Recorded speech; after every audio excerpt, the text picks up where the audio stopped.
कोई भी सपना साकार करने के लिए सबसे जरूरी है सही कोच का होना। चुनिए एजुकेशन राइज को और करें अपने। हेलो बच्चों, मोस्ट वेलकम। ये है हाफ ईयरली का इंग्लिश का क्लास 12th का पेपर और अभी हम करेंगे इसका कंप्लीट सॉल्यूशन। इसकी आंसर की मैं आपके लिए लाया हूँ और सबसे सटीक और सबसे पहले शानदार तरीके से हम इसका सॉल्यूशन करने जा रहे हैं। तो कंप्लीट सॉल्यूशन आप देखिएगा और आप जो परीक्षा में लिख कर के आए हैं उससे अपना एक बार मिलान कर लीजिए अपने आंसर्स का। तो पैसेज आप लोगों ने पढ़ा होगा, हम पैसेज नहीं पढ़ेंगे, सीधा क्वेश्चंस पर चलेंगे। पहला प्रश्न है कि व्हाट आर हॉबीज। अब हॉबीज क्या है? तो बच्चों जैसा कि यहाँ पे ये जो पहला प्रश्न है ना, व्हाट आर हॉबीज, हॉबीज क्या है? तो देखो यहाँ पे जो है वो लिखा हुआ है कि हॉबीज जो होती हैं, यहाँ पे देखो, hobbies are activities that we engage in. मतलब वो ऐसी हॉबीज, ऐसी एक्टिविटी होती हैं जो हम जिनको अपनी इच्छा से करते हैं। और कब करते हैं? जब हम फ्री होते हैं, इन अवर फ्री टाइम। तो आप ये लिख सकते हैं कि जब हम फ्री टाइम में जो काम करते हैं वो हमारी हॉबीज कहलाती हैं, जिसमें हमारा इंटरेस्ट होता है। नेक्स्ट दूसरा प्रश्न है, अगला क्वेश्चन देखो, नेक्स्ट लिखा हुआ है कि right the name of different kind of hobbies. Right the name of different kind of hobbies. अलग अलग प्रकार की जो हॉबीज हैं उनका आपको नाम लिखना है। तो जो अलग अलग प्रकार की जो डिफरेंट काइंड ऑफ हॉबीज हैं उनका नाम यहाँ पे लिखा हुआ है कि जैसे नीडल वर्क हो गया, उसके बाद आप यहाँ पे देख सकते हैं ड्राइंग हो गया, पेंटिंग हो गया, म्यूजिक हो गया। इसके अलावा और भी हैं, स्टाम्प कलेक्शन है, क्ले मॉडलिंग है, सॉल्विंग क्रॉसवर्ड पजल्स है। तो ये सारी अलग अलग डिफरेंट डिफरेंट हॉबीज हैं, इनका नाम आपको यहाँ पे लिखना है परीक्षा में। उसके बाद तीसरा क्वेश्चन देखो लिखा हुआ है कि are hobbies matter of personal choice और नॉट। तो बिल्कुल सही है कि भाई ये पर्सनल चॉइस का मैटर है कि नहीं है। तो यस, ये बिल्कुल पर्सनल चॉइस का मैटर है, क्योंकि hobbies are a matter of personal choice आप लिखेंगे कि किसी के द्वारा हमारे ऊपर थोपी नहीं जाती। तो आप राइट ये लिखेंगे कि ये हमारे पर्सनल मैटर पर डिपेंड करती है। चौथा प्रश्न है, how do hobbies refresh our mind. Hobbies हमारे माइंड को रिफ्रेश कैसे करती है, ताज़ा कैसे करती है हमारे दिमाग को। तो देखो कि हॉबीज़ जो है ना, ये हमारे दिमाग को रिफ्रेश करती हैं। कैसे रिफ्रेश करती हैं? कि ये हॉबीज़ जो है, ये हमें मोनोटोनस जो लाइफ होती है हमारी, हम डेली जो परेशान हो जाते हैं चीज़ों को करते करते, जब थक थक जाते हैं, उब जाते हैं, उबाऊ हो जाता है हमारा मन, तो उससे हमें रिलीव करती है, हमें रिफ्रेश करती है। और इसके बाद दे फील्स अस विथ एंथुजियाज्म, यानी हमें जोश से भर देती है, काम करने की हिम्मत, काम करने का जोश हमारे अंदर आता है और हमें ये एनर्जी लेवल हमारा हाई बनता है। तो आप यहाँ पे आंसर लिखेंगे। उसके बाद चौथा प्रश्न हमने कर दिया, फिर लिखा है पांचवा प्रश्न है कि how can hobbies help us develop our overall personality. कि हमारी ओवरऑल पर्सनैलिटी को किस तरीके से हॉबीज जो है वो हमें हेल्प करती है हमारी। तो देखो हॉबीज जो है ना, वो हमें क्या क्या करते हैं, एक बार फिर से आपको सारे यही आंसर लिखने पड़ेंगे कि एक तो हमें ये एनर्जी लेवल हमारा हाई बनाती है। इसके अलावा ये हमें जो है वो इंटरेस्ट बना रहता है, हमारे किसी भी काम को करने में हमारा इंटरेस्ट होता है, क्योंकि हम स्वेच्छा से कोई भी काम करते हैं, उसी को हम हॉबीज़ कहते हैं। साथ ही साथ हमें ये एक इंथुजियाज्म यानी जोश, हिम्मत हमें जो है वो इनसे मिलती है। इससे हमारा जो है वो जनरल नॉलेज बढ़ता है और साथ ही साथ कई सारी चीज़ें हम सीखते हैं लोगों से, जो हम कनेक्ट होते हैं एक दूसरे व्यक्ति के साथ में, जैसे स्टाम्प कलेक्शन को हम शेयर करते हैं। तो इस तरीके से ये सारी चीज़ें आपको यहाँ पे लिखनी है। नेक्स्ट लिखा हुआ है, how can we meet with people of other countries. हम दूसरे देश के लोगों के साथ, लोगों से कैसे मिलते हैं। तो देखो यहाँ से लिखा है ना कि hobbies are also useful activities, keep a few hobbies like stamp collection, widen our general knowledge about various countries of the world. तो ये दुनिया के विभिन्न देशों के साथ भी हमें कनेक्ट करती हैं। तो ये आपको यहाँ पे लिखना है। इसके बाद नीचे जो है ना आपको लिखना है, दो वर्ड दिए हुए, उनका सिमिलर वर्ड्स आपको लिखना है। तो सिमिलर वर्ड में ये पूछा गया है, पहला ये जो है कि फ्री टाइम एक्टिविटीज़, यानी खाली समय में जो हम काम करते हैं उन्हें क्या कहते हैं। तो वो हमारी हॉबीज़ कहलाती हैं। तो आप यहाँ पे लिखेंगे फ्री टाइम एक्टिविटीज़, हॉबीज़। और हैप्पी जो है यहाँ पे लिखा हुआ है, तो हैप्पी का मतलब बच्चों यहाँ पे आपको लिखना है pleasure, PLEASURE, PLEASURE, pleasure. Pleasure मैंने हैप्पी, हैप्पी मैंने खुश। तो ये हमारा पहला पैसेज हो गया। उसके बाद दूसरा पैसेज है, आंसर हम सीधे क्वेश्चन पर चलेंगे। पैसेज आप लोगों ने पढ़ा होगा, एग्जाम में 2-3 बार ट्राई किया होगा, ज़्यादातर ने आंसर राइट लिख पाए होंगे, कुछ नहीं लिख पाए होंगे। तो चलो मिला लीजिए एक बार फिर से आपके आंसर यहाँ पे मिला लीजिए। तो पहला प्रश्न दिया हुआ है कि what is another attraction of tourist in Jammu Kashmir. तो जम्मू कश्मीर में आकर्षण का दूसरा जो है वो दूसरा आकर्षण क्या है। तो यहाँ पे आपको बच्चों लिखना है कि a floating post office on Dal Lake. जो कि श्रीनगर में है। तो श्रीनगर का जो फ्लोटिंग पोस्ट ऑफिस है, झूलता हुआ जो पोस्ट ऑफिस है, ये एक दूसरा आकर्षण है। यहाँ पे देखो लिखा हुआ है floating post office on Dal Lake, right. यहाँ पे देखो लिखा हुआ है a floating post office on Dal Lake, पहली पहली पंक्ति में। तो यहाँ से आपको पहले प्रश्न का आंसर मिल गया। दूसरा क्वेश्चन एक बार फिर से लिखा हुआ है कि where is floating post office built. ये फ्लोटिंग जो पोस्ट ऑफिस है, तैरता हुआ पोस्ट ऑफिस है, ये कहाँ पे बना हुआ है। तो बच्चों फ्लोटिंग पोस्ट ऑफिस जो है ये डल झील पर बना हुआ है। डल झील पर जम्मू कश्मीर पे बना हुआ है, राइट। इसका ऑप्शन दूसरे का।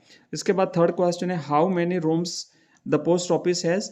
पोस्ट ऑफिस में कितने रूम्स हैं। तो बच्चों आप लिखेंगे पोस्ट ऑफिस में 2 स्मॉल रूम्स हैं ना, 2 स्मॉल रूम्स हैं। आप इसको आपने पढ़ा होगा अच्छी तरह से, आपको यहाँ पे मिल जाएगा इसको। तो इसमें लिखा हुआ है 2 स्मॉल रूम्स आपको पोस्ट ऑफिस में मिलेंगे।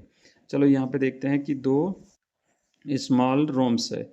हाँ, built on electricity carved maroon house float festoon, ये यहाँ पे देखो लिखा हुआ है। तो इसमें 2 स्मॉल रूम्स हैं और यहाँ पे on an intricately carved maroon house boat festoon on the western edge of Dal lake, houses 2 small rooms. यहाँ पे देखिए ये पहली पंक्ति में आंसर लिखा है। यहाँ से लेकर के आपको ठेठ यहाँ तक लिखना है, यहाँ तक लिखना है। ये दूसरे क्वेश्चन का तीसरे प्रश्न का आंसर हमारा हो गया। उसके बाद चौथा प्रश्न है how was the post office anchored at the time of flood in 2014। 2014 में जो बाढ़ आई थी तो उस बाढ़ में इसको कैसे बांध करके रखा गया था।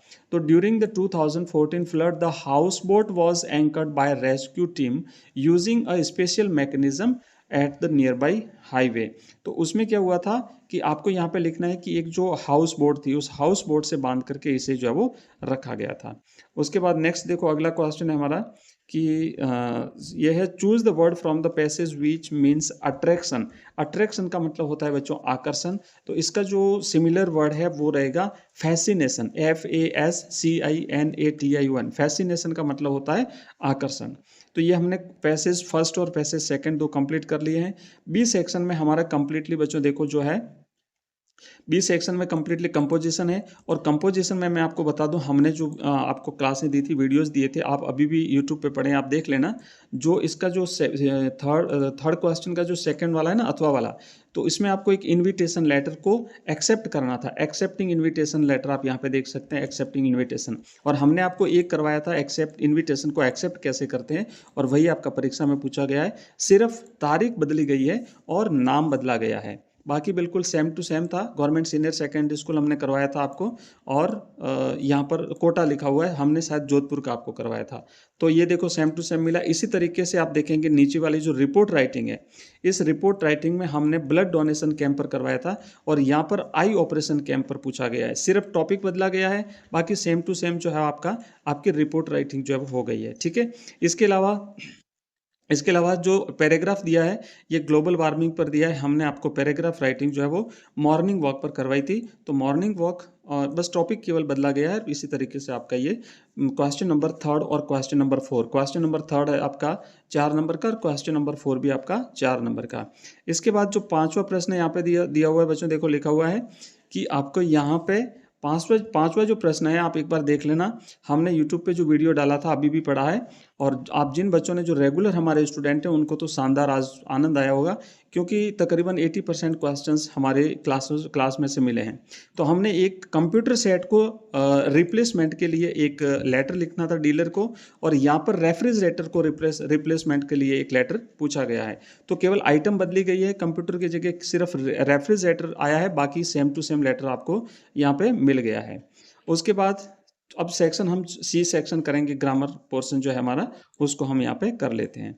तो देखो ग्रामर में सेक्शन सी की तरफ चलेंगे, और सेक्शन सी में पहला क्वेश्चन देखिए। पहला प्रश्न दिया हुआ है कि he finished his work he went to bed. अब आपको आफ्टर से जोड़ना है, तो आफ्टर का मतलब होता है बाद में। तो यहाँ पे देखो लिखा है कि he finished his work he went to bed. आप यहाँ पे लिखेंगे कि after finishing his work he went to bed. तो आफ्टर शुरुआत करेंगे आफ्टर से, after finishing his work he went to bed. दूसरा क्वेश्चन है, इसमें लिखा व्हेन से इसे जोड़ना है। I do not know the time the school opens then. तो यहाँ पे जो व्हेन है ना उसको हम लिखेंगे कि हालांकि स्टार्ट में पहला वाक्य लिखेंगे आई do not know the time, और ये फुल स्टॉप है इसको हटा देंगे, इसके यहाँ पे लिख देंगे व्हेन बीच में, है ना, WHEN व्हेन, और उसके बाद द लिखेंगे, द जो है वो टी जो है वो कैपिटल की जगह हम स्मॉल लिखेंगे, द स्कूल ओपन्स, अब देन को हटा देंगे। तो इस तरीके से बनेगा कि आई do not know the time when the school opens. इस तरीके से हमारा छठा प्रश्न कंप्लीट हुआ। सातवां प्रश्न करेंगे हम। सातवां क्वेश्चन हम करेंगे combine the sentences as indicated in the brackets. Brackets में जैसा निर्देश दिया गया उसके हिसाब से आपको इन सेंटेंसेस को कंबाइन करना है, यानी जोड़ना है। तो देखो सातवां क्वेश्चन पहला है I am sure I will finish the work. अब इसे कंपाउंड सेंटेंस बनाना है, तो कंपाउंड में हम इसे एंड से जोड़ेंगे, AND। तो आप हम लिखेंगे इसका कि आई एम श्योर, इसको हम दैट से जोड़ेंगे, है ना, THAT that, I am sure that I will finish the work. तो आपको सिर्फ इस फुल स्टॉप को हटाना है और THAT दैट बीच में जोड़ देना है। नेक्स्ट दूसरा क्वेश्चन दिया हुआ सिंपल सेंटेंस बनाना है दूसरे का। तो सिंपल सेंटेंस जो बनाना है इसमें लिखा है कि he saw his mother, he was glad. और इससे सिंपल बनाना, सिंपल सेंटेंस में एक सब्जेक्ट होता है और एक प्रेडिकेट होता है। अब यहाँ पे सब्जेक्ट है ही, जब उसने अपनी माँ को देखा तो वो खुश हुआ, तो हम लिखेंगे seeing his mother, SEEING, seeing his mother he was glad, ऐसा लिखना है, ठीक है, seeing his mother he was glad. Next देखिए क्वेश्चन नंबर 9 है फिल इन द ब्लैंक्स। अब यहाँ पे जो वर्ड दिए हुए हैं कोष्टक में, उसमें से किसी एक को चूज करते हुए हमें इनको कंप्लीट करना है। तो पहला क्वेश्चन है कि the noise was too loud for me to. तो अब यहाँ पे TO आएगा खाली, क्योंकि टू का जोड़ा बनता है, TOO आया है और उसके बाद TO आएगा, है ना। तो क्वेश्चन बनेगा कि the noise was too loud for me to hear it. उसके बाद नेक्स्ट है दूसरा द बैट्समैन, ब्लैंक में दिखा हुआ है, खाली जगह है, उसके बाद एज बॉलर प्लेड वेल। तो अब यहाँ पे रहेगा, यहाँ पे देखो रहेगा एक बार फिर से the batsman as well as आएगा, ठीक है ना, इसमें येट नहीं आएगा, as well as, the batsman as well as the bowlers played well. तो इस तरीके से आपको ये लिखना है। चलिए नेक्स्ट चलेंगे आगे। 10वां क्वेश्चन है।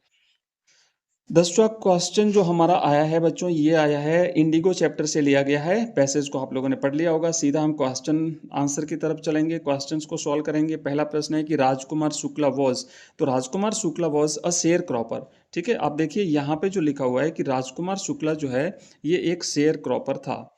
यहाँ पे देखेंगे राजकुमार शुक्ला, यस, ये यहाँ पे जो थर्ड पैराग्राफ है, इस थर्ड पैराग्राफ की पहली लाइन देखिए, under the ancient arrangement the Champaran peasants were share cropper and Rajkumar Shukla was one of them. तो ये यहाँ के जो किसान होते थे वो शेयर क्रॉपर्स होते थे, बटाईदार होते थे, और उसमें से राजकुमार शुक्ला भी एक था। तो पहले क्वेश्चन का हमारा आंसर हो गया कि Rajkumar Shukla was a sharecropper. दूसरा क्वेश्चन है Rajkumar Shukla was physically strong, poor, illiterate या rich. He was illiterate. Rajkumar Shukla जो है वो निरक्षर था, एक निरक्षर किसान था Rajkumar Shukla. Rajkumar Shukla was a illiterate, तो यहाँ पे आ जाएगा इलिटरेट। तो यहाँ पे देखिए जो क्वेश्चन नंबर 2 है इसका हो जाएगा राजकुमार शुक्ला इलिटरेट, मतलब निरक्षर किसान था। तीसरा क्वेश्चन है where did Gandhi met Rajkumar Shukla.